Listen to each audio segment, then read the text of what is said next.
பாபாவுடைய தீவிர பக்தர் தாமுன்னு பேர். அவரு பாபா மேல ரொம்ப உயிரா இருப்பாரு. பெரிய வியாபாரம், பெரிய பெரிய லெவல்ல வியாபாரம் நடக்குது. எல்லா இடங்களிலும் அவருக்கு செல்வ செழிப்பு நடந்து கொண்டே இருக்கு. அப்படி இருக்கிற தாமு வீடு அன்னைக்கு கோலாகலமா இருக்கு. என்னன்னா வருஷத்துக்கு ஒரு வாட்டி நம்ம குலதெய்வத்துக்கு சாமி கும்பிடுறது போல அவரு சாமி கும்பிடுறதுக்கு எல்லா ஏற்பாடும் பண்றாரு. பண்றவர் என்ன பண்றாருன்னா உறவினர்கள் நண்பர்கள் எல்லாத்தையும் சொன்னா எல்லாரும் விருந்தினர்கள்லாம் ரொம்ப அமக்கலமா வந்துடுறாங்க. எங்க பார்த்தாலும் கூட்டம் தாங்கல.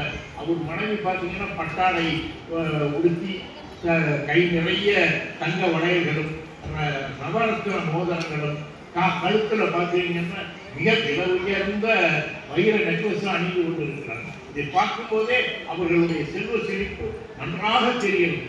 அங்க இருக்கிற விருந்தினர்கள்லாம் பேசிக்கிறாங்க.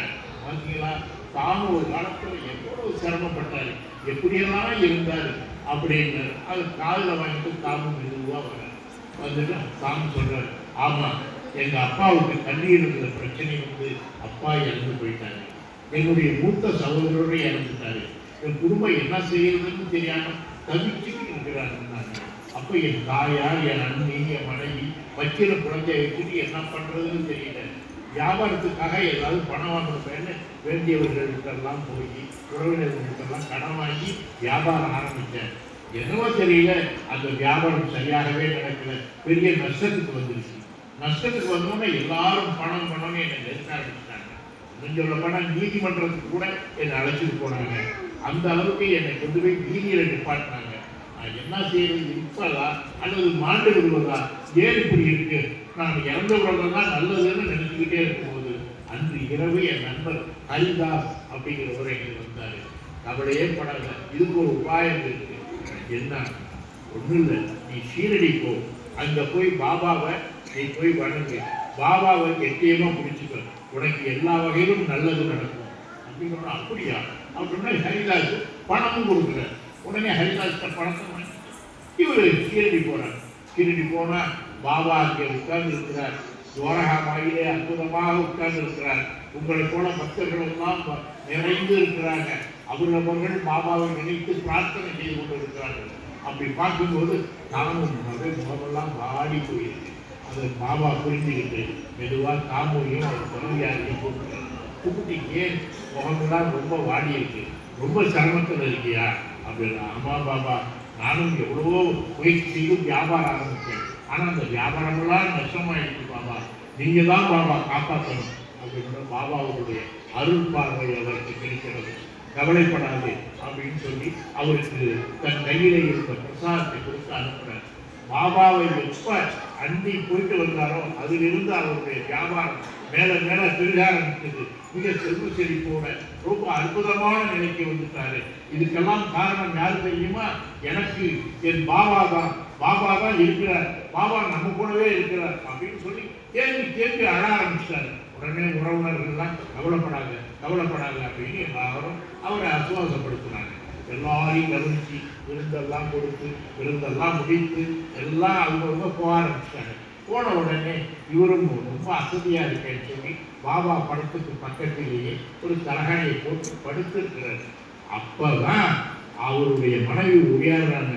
வந்து ஏங்க ஏங்க தெரியுமா, நம்ம மோசம் போயிட்டாங்க, என்ன செய்யறதுன்னே தெரியலங்க.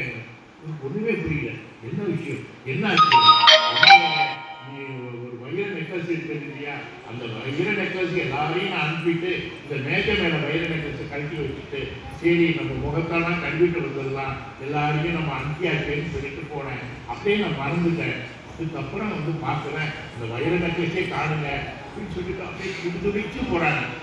கவலையே படாத, நமக்கு பாபா இருக்கு, பாபாவை வேண்டிக்குவோம், நம்ம பாபாவை போய் பார்ப்போம் அப்படின்னு நேரம் போறாங்க. போய் பாபாவை பார்த்த உடனே பாபா பார்த்து கொண்டு, கவலைப்படாத, எனக்கு எல்லாம் தெரியும், உன் வீடு தேடி உன் நகை வரும் போ அப்படிங்கிறது.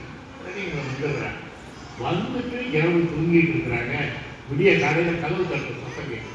இன்னது கதவு தட்டுற சத்தம் கேட்குது சொல்லி கதவு தட்டுறதா இவருடைய நண்பர் நிற்கிறாரு. அழுத கண்ணீரோடு வந்து நிற்கிறாரு. என்னை மன்னிச்சிருக்காமோ, என்னை மன்னிச்சிரு, நான் வந்து குடிபோதைக்கு அடிமையாகிட்டேன். அப்படி குடிபோதைக்கு அடிமையாகி நான் அப்படியே வரும்போது இந்த மேஜை மேலே இருக்கிற அந்த வைர நெக்லஸ் என் மனசை வந்து உறுத்துருச்சு. ஆஹா இது எங்கே எடுத்தோம்னா நமக்கு நிறைய செலவு பண்ணி குடிக்கலாமேன்னு நான் திருடிட்டு போயிட்டேன். என்ன ஆச்சரியம் பாரு, அன்னைக்கு நான் நல்ல குடிப்போதையில இரவு படுத்து தூங்கிட்டு இருந்தேன். திடீர்னு என் கனவுல பாபா வந்தாரு, என் நெஞ்சி மேல ஏறி உட்கார்ந்தாரு. உட்கார்ந்து என்ன இனிமேல் குடிப்பியா, இனிமேல் குடிப்பியா, குடிக்க மாட்டேன்னு சொல்லு. அது மட்டும் இல்ல, தாமுகிட்ட திரும்பியே நகை, அந்த வயிறு நகை அதை கொண்டு போய் கொடுத்துடுறேன்னு சத்தியம் பண்ணு, அப்பதான் உருவேன்னு சொல்லிட்டு அந்த நெஞ்சை குடித்து கொண்டு வேகமாக அனுப்பினாரு. ஐயோ பாபா பாபா நான் கொடுத்துட்றேன் பாபா, இனி நான் திரும்பிடுறேன் பாபான்னு நான் சத்தியம் பண்ணேன்.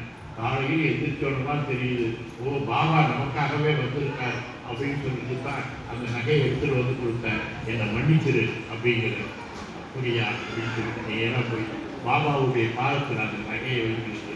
2 பேரும் கணவன் மனைவி 2 பேரும் பாபாவை வேண்டி விரும்பி கும்பிடுறாங்க. அந்த காலை நேரத்தில் கதிரொளி அந்த ஜன்னல் வழியாக பாபா இருக்கக்கூடிய அந்த படத்தின் மேலே விழுகிறது. அதுபோல பாபா நாம் என்ன இருக்கிறோம், எப்படி இருக்கிறோம், நாம் எந்த திசையில் இருந்தாலும் நம்ம எக்காலத்திலும் எப்பொழுதும் பாபாவை காப்பார். ஓம் சாய்.